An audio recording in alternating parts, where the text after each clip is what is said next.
Per hari ini sudah 10 hari presenter kenamaan Indonesia Indra Bekti dirawat di ruang ICU Rumah Sakit Abdiwaluyo Jakarta Pusat. Adik dari presenter Indra Bekti mengatakan bahwa sang kakak telah berangsur membaik. Indra Bekti telah kembali daya ingatnya, bisa diajak komunikasi hingga bisa menggerakkan badannya sendiri. Sang adik juga mengungkapkan bahwa sang kakak sepertinya siap dikeluarkan dari ruang ICU untuk menjalani perawatan selanjutnya. Adik ungkap kemungkinan Indra Bekti keluar dari ICU, sebut hal belum boleh dilakukan. Indra Bekti masuk RS Abdiwaluyo Jakarta Pusat sejak 25 Desember 2022.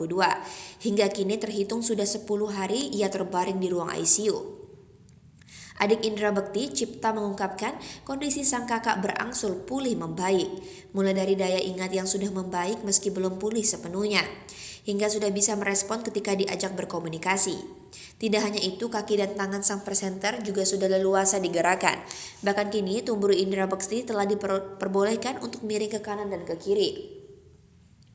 Pada kesempatan itu, Cipta turut mengungkapkan hal yang masih dilarang dilakukan oleh Indra Bekti. Suami Aldila Jelita ini belum diperbolehkan untuk bangun, lantaran takut terjadi gerakan yang berlebihan di bagian kepalanya. Diketahui sebelumnya, Indra Bekti telah 2 kali menjalani operasi karena pecah pembuluh darah di bagian kepala sebelah kiri. Cipta juga disinggung soal kemungkinan Indra Bekti keluar dari ruang ICU dan dipindahkan ke ruang rawat inap.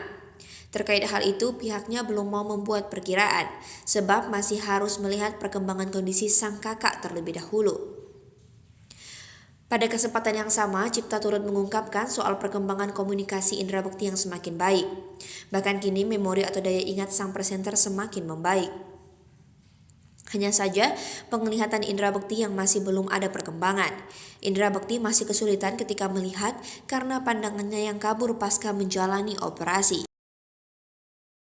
Tribuners, terima kasih telah menyaksikan berita pada hari ini.